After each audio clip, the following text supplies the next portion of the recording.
ಕಥೆಗಳನ್ನು ಇಷ್ಟಪಡೋ ಎಲ್ಲರಿಗೂ ಕಥೆ ಅಂಗಡಿಗೆ ಸ್ವಾಗತ.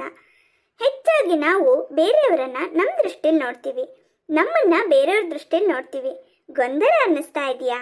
ಈ ಕಥೆಯನ್ನ ಎಲ್ಲೂ ಸ್ಕಿಪ್ ಮಾಡದೆ ಪೂರ್ತಿಯಾಗಿ ನೋಡಿ ನಿಮ್ಮ ಅನಿಸಿಕೆ ಅಭಿಪ್ರಾಯಗಳನ್ನ ದಯವಿಟ್ಟು ಕಮೆಂಟ್ಸಲ್ಲಿ ತಿಳಿಸಿ. ಹಾಗೆ ಲೈಕ್, ಶೇರ್, ಸಬ್ಸ್ಕ್ರೈಬ್ ಮಾಡಿ ಸಪೋರ್ಟ್ ಮಾಡೋದನ್ನ ಮರಿಬೇಡಿ. ಓ ಮಲ್ಲಿಕಾ, ಮೋನಿಕಾ, ಬನ್ನಿ ಬನ್ನಿ. ನಾನು ನಿನ್ನೆ ಅಕ್ಕನ ಮನೆಗೆ ಬಂದಿದ್ದೆ. ಪಲ್ಲವಿ ಬಂದಿದ್ದಾಳೆ ಅಂತ ಅಕ್ಕ ಹೇಳಿದ್ಲು. ಹೇಗೂ ನನ್ನ ಮದುವೆಗೆ ಬಂದಿರಲಿಲ್ವಲ್ಲ, ಹಾಗೆ ಬಂದು ಮಾತಾಡ್ಸ್ಕೊಂಡು ಹೋಗೋಣ ಅಂತ ಅಕ್ಕನ ಕರ್ಕೊಂಡು ಬಂದೆ. ಹೌದಾ ಮೋನಿಕಾ, ತುಂಬ ಖುಷಿ ಆಯಿತು. ಕೂತ್ಕೊಳ್ಳಿ ಕೂತ್ಕೊಳ್ಳಿ ಮಲ್ಲಿಕಾ. ಅಂದಹಾಗೆ ಕುಡಿಯೋಕ್ಕೇನು ತಗೋತೀರಾ, ಕಾಫಿನಾ ಟೀನಾ? ಅದೆಲ್ಲ ಏನು ಬೇಡ ಪುಷ್ಪಕ, ಈಗ ತಾನೇ ಎಲ್ಲ ಮುಗಿಸ್ಕೊಂಡು ಬಂದ್ವಿ. ಪಲ್ಲವಿಯಲ್ಲಿ ಪಲ್ಲವಿ ಇನ್ನೂ ಎದ್ದಿಲ್ವಾ ಅಂತ ರಾತ್ರಿ ಫಿಲಮ್ ನೋಡ್ಕೊಂಡು ಕೂತಿದ್ಲು. ನನಗೆ ಜೋರು ನಿದ್ದೆ ಬಂತು, ನಾನು ಹೋಗಿ ಮಲ್ಕೊಂಡೆ. ಎದ್ದಿದ್ದಾಳೋ ಇಲ್ವೋ. ಅಷ್ಟೊತ್ತಿಗೆ ಪಲ್ಲವಿ ಬರ್ತಾಳೆ. ಓ ಮಲ್ಲಿಕಾ ಆಂಟಿ, ಮೋನಿಕಾ ಆಂಟಿ, ಚೆನ್ನಾಗಿದ್ದೀರಾ? ಹಾಂ, ನಾವು ಚೆನ್ನಾಗಿದ್ದೀವಮ್ಮ. ಮತ್ತು ನೀನು ಹೇಗಿದ್ದೀಯಾ? ಹಾಂ, ನಾನು ಚೆನ್ನಾಗಿದ್ದೀನಿ. ಮತ್ತೆ ಮಲ್ಲಿಕಾ ಆಂಟಿ, ಏನು ಸಮಾಚಾರ? ನಮ್ದೇನಂತ ಸಮಾಚಾರ ಇಲ್ಲ ಪಲ್ಲವಿ, ನಿಂದೇ ಈಗ ಸಮಾಚಾರ. ಅಲ್ಲ, ಮದುವೆಗೆ ಮೊದಲು ತುಂಬ ಲೇಟಾಗಿ ಹೇಳ್ತಾ ಇದ್ದೆ, ಮನೇಲಿ ಏನೂ ಕೆಲಸ ಮಾಡ್ತಿರ್ಲಿಲ್ಲ, ಓದೋದು ಬರೆಯೋದು ಕಾಲೇಜು ಸುತ್ತಾಟ ಇದರಲ್ಲೇ ಆಗಿತ್ತು. ಈಗ ಮದುವೆ ಆದಮೇಲೂ ಹೀಗೇನಾ? ಇಲ್ಲೇನೋ ಅಮ್ಮನ ಮನೆ ಅಂತ ನಡೆಯುತ್ತೆ, ನಿನ್ನ ಅತ್ತೆ ಹತ್ರ ಇದೆಲ್ಲ ನಡೆಯಲ್ಲ. ನಿಮ್ಮ ಅತ್ತೆ ನೋಡೋಕೆ ಸ್ವಲ್ಪ ಗಟ್ವಾಣಿ ಅಂತಲೇ ಅನಿಸುತ್ತೆ. ನೀನು ಹೀಗೆಲ್ಲ ಮಾಡಿದ್ರೆ ಗಂಡನ ಮನೇಲಿ ಜಾಸ್ತಿ ದಿನ ಬಾಳೋಕ್ಕಾಗಲ್ಲ ಬಿಡು. ಆಮೇಲೆ ನೀನು ತವ್ರ ಮನೆಗೆ ಸೇರಿದ್ರೆ ನಿನ್ನ ತಂಗಿರಿಗೆ ಅಂದರೆ ನನ್ನ ಹೆಣ್ಮಕ್ಳಿಗೂ ಕೆಟ್ಟ ಹೆಸರು ಬರತ್ತಮ್ಮ. ಮುಂದೆ ಅವ್ರಿಗೂ ಸಂಬಂಧ ಎಲ್ಲ ಕೂಡ ಬರಬೇಕು, ಅವರು ಮದುವೆ ಗಂಡನ ಮನೆಗೆ ಹೋಗ್ಬೇಕಲ್ಲ. ಸ್ವಲ್ಪ ಜವಾಬ್ದಾರಿಯಿಂದ ಇರು ಆಯ್ತಾ?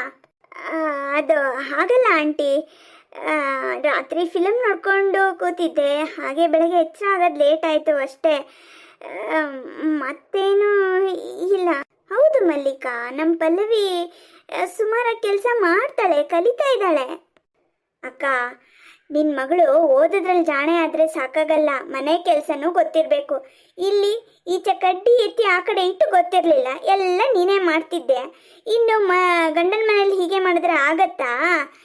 ಈಗ ಕೆಲಸ ಕಲಿಯೋಕ್ಕೆ ಶುರು ಮಾಡಿದಾಳಂತೆ. ಅದು ಏನು ಮಾಡ್ತಾಳೋ, ಮುಂದೆ ನಮ್ಮ ಫ್ಯಾಮಿಲಿಗೆ ಅದೇನು ಹೆಸರು ಬರುತ್ತೋ ದೇವರೇ ಬಲ್ಲ.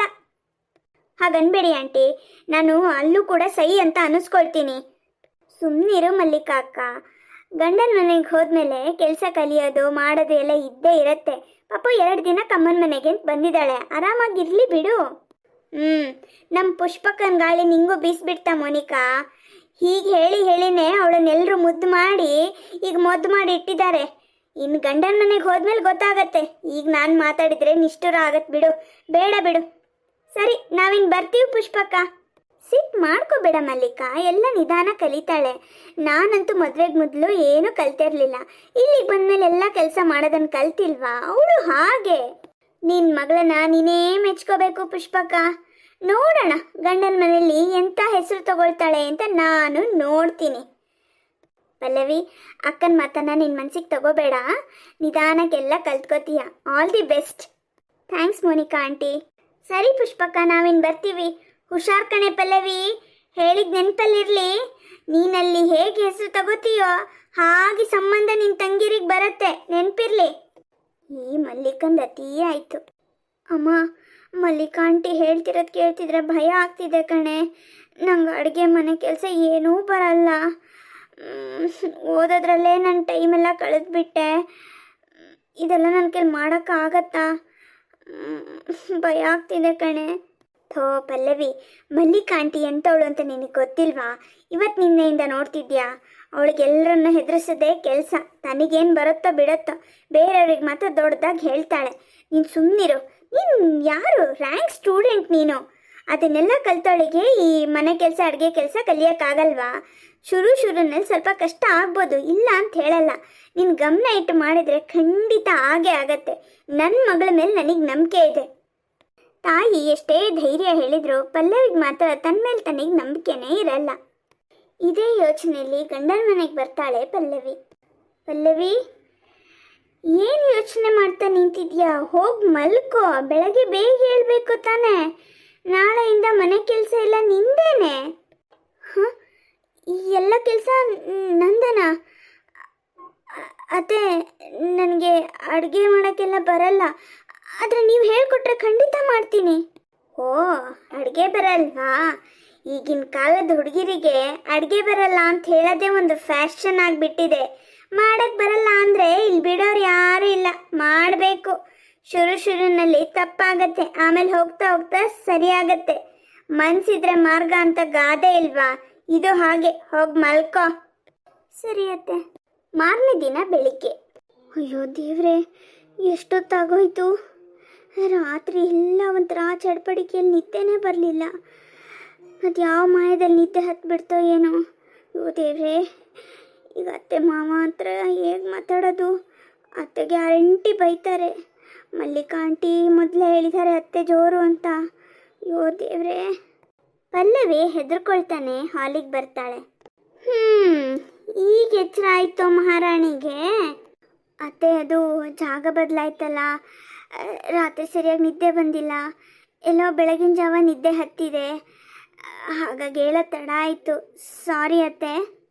ಅಷ್ಟೊತ್ತಿಗೆ ರಜತ್ ಬರ್ತಾನೆ. ಅಮ್ಮ, ತಿಂಡಿ ಎಲ್ಲ ರೆಡಿನಾ? ಆಫೀಸಿಗೆ ಹೊತ್ತಾಯ್ತು. ತಿಂಡಿ ಎಲ್ಲ ರೆಡಿ ಮಾಡಿ ಬಾಕ್ಸಿಗೆ ಹಾಕಿ ಪ್ಯಾಕ್ ಮಾಡಿ ಇಟ್ಟಿದ್ದೀನಿ ಕಣೋ. ಯಾವಾಗಲೂ ಇಡ್ತೀನಲ್ಲ ಅಲ್ಲಿ ಹೊರಗಡೆ ಕಟ್ಟೆ, ಅಲ್ಲೇ ಇಟ್ಟಿದ್ದೀನಿ, ತಗೊಂಡು ಹೋಗು. ಹೌದಾ ಅಮ್ಮ, ಥ್ಯಾಂಕ್ ಯು. ಹಾಂ ರಜತ್, ಇವತ್ತೇನೋ ನಾನು ಮಾಡಿದೆ. ನಾಳೆಯಿಂದ ನೀನು ನನ್ನ ಹತ್ರ ಕೇಳೋ ಹಾಗಿಲ್ಲ. ಏನಿದ್ರು ನಿನ್ನ ಹೆಂಡ್ತಿನ ಕೇಳಬೇಕು. ಅವಳನ್ನ ಇಲ್ಲಿ ಕೂರ್ಸಕ್ಕೆ ಕರ್ಕೊಂಡು ಬಂದಿರೋದು. ಮನೆ ಕೆಲಸ ಇಲ್ಲ, ಇನ್ಮೇಲೆ ಏನಿದ್ರು ಅವಳದ್ದೇನೆ. ನನ್ನ ನೀನು ಕೇಳೋ ಹಾಗಿಲ್ಲ. ಅಮ್ಮ, ಅದನ್ನೆಲ್ಲ ನಿಧಾನವಾಗಿ ನೀನು ಪಲ್ಲವಿ ಕೂತ್ಕೊಂಡು ಡಿಸ್ಕಸ್ ಮಾಡಿ. ಈಗ ನನಗೆ ಆಫೀಸಿಗೆ ಲೇಟ್ ಆಯ್ತು, ಬರ್ತೀನಿ. ಬಾಯ್ ಬಾಯ್. ಹೇಳಿದ್ ಕೇಳಿಸ್ತಲ್ಲ, ಇನ್ಮೇಲೆ ನೀನು ನಾನು ಹೇಳ್ದಂಗೆ ಕೇಳಬೇಕು. ಸರಿ ಆಯಿತು ಅತ್ತೆ. ಇವತ್ತು ನಾನು ಹೋಗಲಿ ಪಾಪ ಅಂತ ಅವಲಕ್ಕಿ ಉಪ್ಪಿಟ್ಟು ಮಾಡಿಟ್ಟಿದ್ದೀನಿ. ತಿಂದಿದ್ದೆಲ್ಲ ಆದಮೇಲೆ ಅಡುಗೆ ತಯಾರಿ ಶುರು ಮಾಡು. ಇವತ್ತು ನೀನೇ ಅಡುಗೆ ಮಾಡಬೇಕು, ನನ್ನನ್ನೇನು ಕೇಳೋ ಹಾಗಿಲ್ಲ. ಈಗಿನ ಕಾಲದ ಹುಡುಗಿರ ಹತ್ರ 3 ಹೊತ್ತು ಕೈಯಲ್ಲಿ ಮೊಬೈಲ್ ಇರುತ್ತಲ್ಲ, ನೋಡ್ಕೊಂಡು ಅಡುಗೆ ಮಾಡು. ನನಗೇನು ಕೇಳೋ ಹಾಗಿಲ್ಲ, ಗೊತ್ತಾಯ್ತಲ್ಲ? ಲಲಿತಾ ಇವಾಗ ತಾನೇ ಅವಳ ಮನೆಗೆ ಬಂದಿದ್ದಾಳೆ. ಮೊದಲೇ ಪಾಪ ನಂಗೆ ಅಡುಗೆ ಮಾಡಕ್ ಬರಲ್ಲ ಅಂತ ಹೇಳ್ತಿದ್ದಾಳೆ. ಅಂಥದ್ರಲ್ಲಿ ನಿನ್ ಗುಬ್ಬಿ ಮೇಲೆ ಬ್ರಹ್ಮಾಸ್ತ್ರ ಅನ್ನೋ ಥರ ಮಾಡ್ತಿದ್ಯಲ್ಲ, ಅದ್ರ ಬದಲು ನೀನೇ ಅಡುಗೆ ಮಾಡು. ಅವಳು ನಿನಗೆ ಹೆಲ್ಪ್ ಮಾಡ್ತಾಳೆ. ತರಕಾರಿ ಹೆಚ್ಚಿಕೊಡೋದು, ಮಿಕ್ಸಿಗೆ ಹಾಕಿ ರುಬ್ಕೊಡೋದು, ಏನಾದರೂ ಅವಳು ಮಾಡ್ತಾಳೆ. ಹೀಗೆ ಮಾಡ್ತಾ ಮಾಡ್ತಾ ಅವಳು ಕಲ್ತ್ಕೋತಾಳೆ. ಏಕಾಏಕಿ ಎಲ್ಲ ಜವಾಬ್ದಾರಿ ಅವಳ ತಲೆ ಮೇಲೆ ಹಾಕಿದ್ರೆ ಹೇಗೆ? ಇದು ಹೆಂಗಸ್ರ ವಿಚಾರ, ನೀವು ಸುಮ್ಮನಿರಿ. ನೀನು ಹೋಗಿ ಒಳಗೆ. ಸರಿ ಆಯಿತು ಅತ್ತೆ.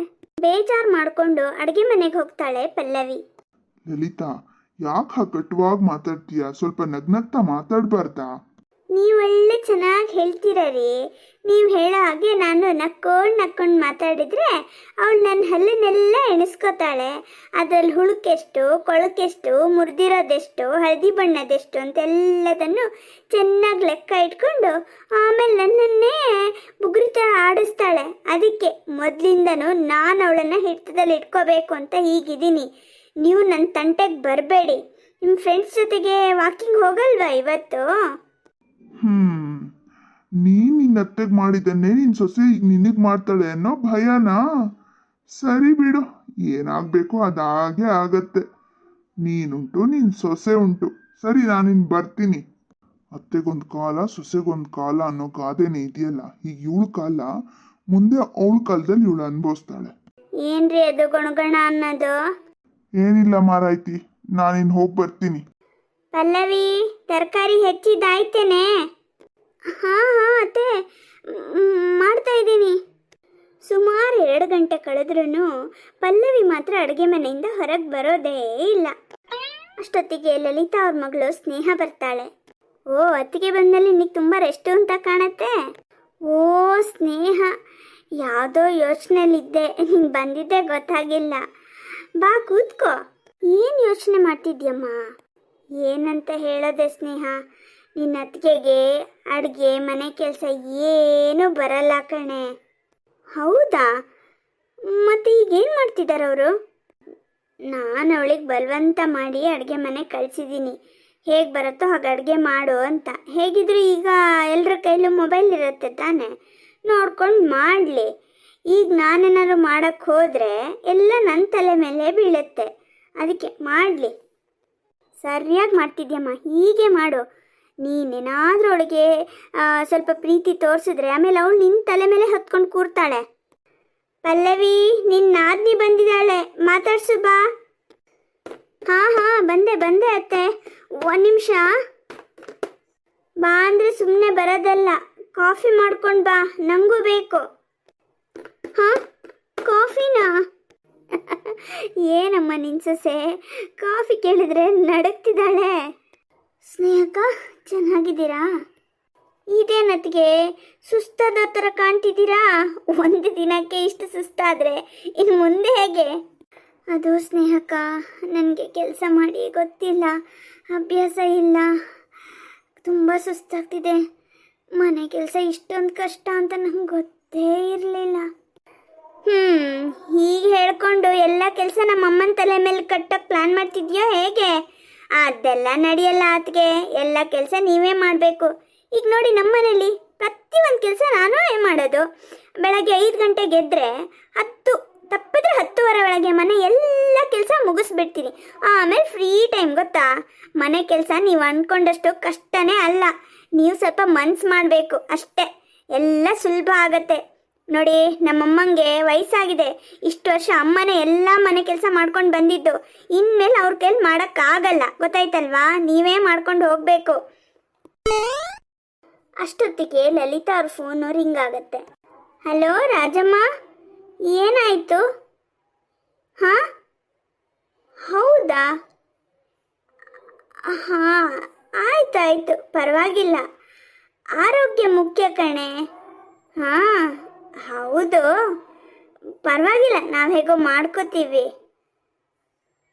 ಹೋ, ಹೌದಾ? ಹೌದು, ಮಕ್ಳ ಮಾತು ಕೇಳಲೇಬೇಕು ಕಣೆ. ಇಷ್ಟು ವರ್ಷ ನೀನು ಮಕ್ಳಿಗೋಸ್ಕರ ದುಡ್ದಿಲ್ವಾ? ಹಾಂ, ಈಗ ಮಕ್ಳು ಹೇಗೂ ಒಳ್ಳೆ ಕೆಲಸದಲ್ಲಿದ್ದಾರಲ್ವಾ?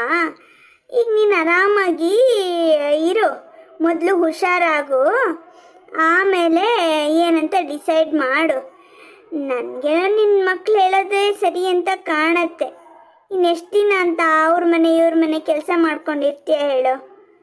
ಮಕ್ಳು ಹೇಗೂ ಈಗ ದುಡಿತಿದಾರಲ್ಲ, ಸಂಪಾದನೆ ಚೆನ್ನಾಗಿದೆಯಲ್ಲ, ಆರಾಮಾಗಿರು. ಆಯ್ತು, ಪರವಾಗಿಲ್ಲ. ಹಾಂ, ಸರಿ, ಫೋನ್ ಇಡ್ತೀನಿ. ರಾಜಮ್ಮನ ಏನಂತೆ? ರಾಜಮ್ಮಂಗೆ ಜೋರು ಹುಷಾರಿಲ್ಲ ಅಂತೆ. ಮೊನ್ನೆಯಿಂದನೂ ಹೊಟ್ಟೆ ನೋವು ಅಂತಿದ್ಲು. ಅದೇನೋ ಅಪೆಂಡಿಸೈಟಿಸ್ ಸರ್ಜರಿ ಆಗಬೇಕು ಅಂತ ಹೇಳಿದಾರಂತೆ. ಮತ್ತು ಮಕ್ಕಳು ಹೇಳ್ತಾ ಇದ್ದಾರಂತೆ, ಇನ್ಮೇಲೆ ನಿನ್ನ ಕೆಲ್ಸಕ್ಕೆ ಹೋಗಬೇಡ ಅಂತ. ಅದಕ್ಕೆ ಇನ್ಮೇಲೆ ನಾನು ಬರಲ್ಲ ಅಂತ ಹೇಳ್ತಿದ್ಲು. ಹಾಂ, ಏನತ್ತೆ? ಗುಡ್ಸೋಕ್ಕೆ ವರ್ಷಕ್ಕೆ ಬರ್ತಿದ್ರಲ್ಲ ಆ ರಾಜಮ್ಮ, ಅವ್ರು ಇನ್ಮೇಲೆ ಬರಲ್ವಂತ? ಅದು ಯಾಕೆ ಹಾಗೆ ಬಾಯಿ ಕಳ್ಕೊಂಡು ನೋಡ್ತಿದ್ಯಾ? ಏನೂ ಆಗಲ್ಲ, ಎಲ್ಲ ಕೆಲಸನೂ ನೀನು ಮಾಡ್ಬೋದು. ಅಮ್ಮ ಸರಿಯಾಗಿ ಹೇಳ್ತಿದ್ದಾರೆ ಅದಕ್ಕೆ, ಎಲ್ಲ ಕೆಲಸನೂ ನೀವು ಮಾಡಲೇಬೇಕು, ನಿಮ್ಮ ಕೈಲಿ ಮಾಡೋಕ್ಕಾಗತ್ತೆ, ಗೊತ್ತಾಯ್ತಲ್ವಾ? ಈಗ ನಮ್ಮನೇಲಿ ನಾನು ಮಾಡಲ್ವಾ? ಎಲ್ಲ ಕೆಲಸನೂ ನಾನು ಮಾಡ್ಕೊಂಡು ನೋಡಿ ಫ್ರೀಯಾಗಿ ಆರಾಮಾಗಿ ಬಂದು ಹೋಗಿದ್ದೀನಿ, ಆಗಾಗ ಬಂದು ಹೋಗ್ತಾನೂ ಇರ್ತೀನಿ, ಗೊತ್ತಾಯ್ತಲ್ವಾ? ಹಾಂ, ಅದು ಹಾಗಲ್ಲ ಸ್ನೇಹಕ್ಕ, ನನ್ನ ಕೈಯಲ್ಲಿ ಒಂದು ಅಡುಗೆ ಮಾಡೋಕ್ಕೆ ಆಗ್ತಿಲ್ಲ. ಇನ್ನು ಮನೆ ಅಷ್ಟು ಕೆಲಸ ಅಂದರೆ ಮೊದಲು ಎಲ್ಲ ಕಷ್ಟ ಆಗತ್ತೆ, ಆಮೇಲೆ ಎಲ್ಲದೂ ಸುಲಭ ಆಗತ್ತೆ. ಏನೋ ಸೀದ್ ಹೋದ ವಾಸನೆ ಬರ್ತಾ ಇದೆ, ಹೋಗಿ. ಹಾಂ, ಹೌದು, ಕಾಪಿಗೆ ಇಟ್ಟಿದ್ದೆ. ಅಯ್ಯೋ ದೇವ್ರೆ, ಇಷ್ಟೆಲ್ಲ ಕಷ್ಟ ಇದೆ ಅಂತ ಗೊತ್ತಿದ್ದಿದ್ರೆ ನನ್ನ ಮದುವೆನೇ ಆಗ್ತಿರ್ಲಿಲ್ಲ. ಮುಂದೆ ಪಲ್ಲವಿ ಪರಿಸ್ಥಿತಿ ಏನಾಗುತ್ತೆ ಅನ್ನೋದನ್ನು ಮುಂದಿನ ಭಾಗದಲ್ಲಿ ನೋಡೋಣ. ಲೈಕ್, ಶೇರ್, ಸಬ್ಸ್ಕ್ರೈಬ್ ಮಾಡಿ ಸಪೋರ್ಟ್ ಮಾಡೋದನ್ನು ಮರಿಬೇಡಿ. ಮುಂದಿನ ಭಾಗದಲ್ಲಿ ಸಿಗೋಣ. ಧನ್ಯವಾದಗಳು.